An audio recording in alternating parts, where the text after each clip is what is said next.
welcome to the last video about Roosevelt's section of the paper, key topic 4, evaluating the success of the New Deal of Roosevelt. This is absolutely a topic you should expect. They love a 16 marker where you analyse either the success of the New Deal or of Roosevelt himself, quite often judging it against the success of New Deal versus World War II, which one ended the Depression. These sorts of issues come up a lot. So we'll start off by looking at what's good about it, hence the happy cat smiley face.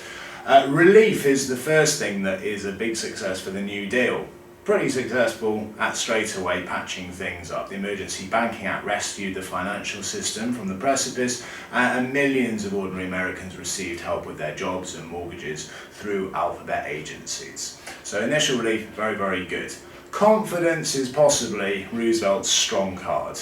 He was very, very good at reassuring people, as is shown by the record election results he gets. He's re-elected 4 times. That's not possible now because they changed the constitution to prevent that happening. But he's wildly popular. He's got a sort of fatherly presence. He inspires people. His fireside chats make him feel like a man of the people, even though we know he really isn't by birth.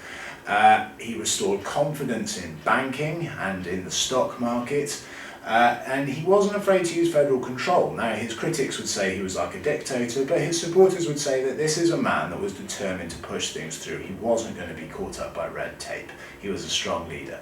So very, very confident, and that fed down into the economy. Another strength of the New Deals and of Roosevelt was the infrastructure.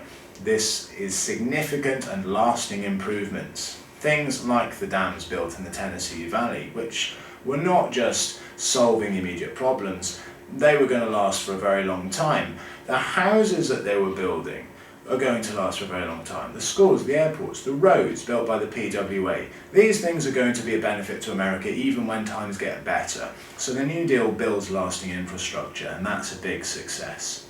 Also the modernisation of farming through the electricity brought to the countryside, crop rotation, fertilising and so forth. Reforms are also a lasting impact of the New Deal and a big success. A lot of them survive to this day. Social Security Act bringing in pensions, bringing in social security for disabled, for children, for unemployed people, a minimum wage through the Wagner Act for workers, and protection of trade unions. These are things still important in America today, and they are a result of Roosevelt and his New Deal. Working conditions are laid out by the Wagner Act as well, part of workers' rights. So let's look at some of the problems, the other side of the coin, and hence Grumpy Cat has appeared. Social problems were either not addressed or in some cases made worse by the New Deal. It was very focused on economy, not people. Some areas benefited a lot more than others. In particular, cities did a lot better than rural areas. And black people and immigrants tended to lose out. These same agencies and laws that protected workers' rights meant that a lot of business owners, a lot of employers would lay off the immigrants and lay off black workers in order to provide the improved wages for their white workers, or to accommodate their rights. So they were not equally benefiting. The New Deal very much focused on white male workers.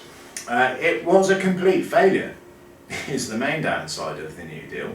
If you think its purpose was to end the Depression, well, it didn't. World War II is what ended the Depression, the increased production that meant. The New Deal was very unsustainable. Whenever the government tried to cut its spending and let the economy heal itself, there was always a massive spike in unemployment. In 1935, there's 10.6 million unemployed. It never gets much below 7. So it's hardly a complete success.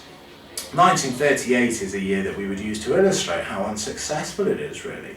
Roosevelt wanted to cut federal spending. Remember, he doesn't want to run a deficit. So unemployment that was 7.7 million in 1937 shoots up to 10.4, simply because he took the money away.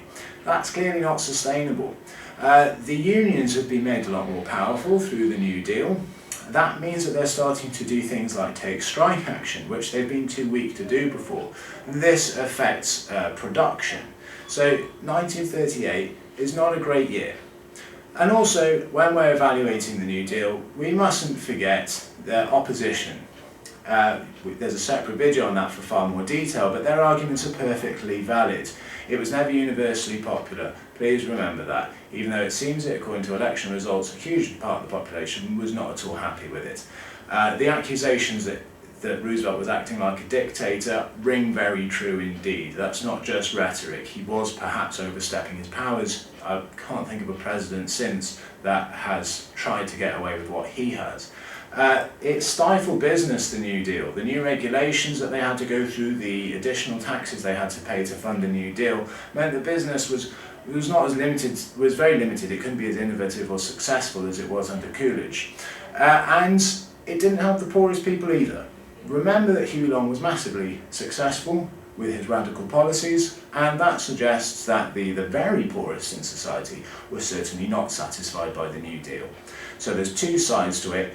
Remember, you need to know this sort of stuff. It's a very likely exam question evaluating either the success of the New Deal or of Roosevelt. The question could also come in two stages. They might say evaluate the success of the first New Deal or just the second New Deal. So be aware on the differences between those two as well. Thank you for watching.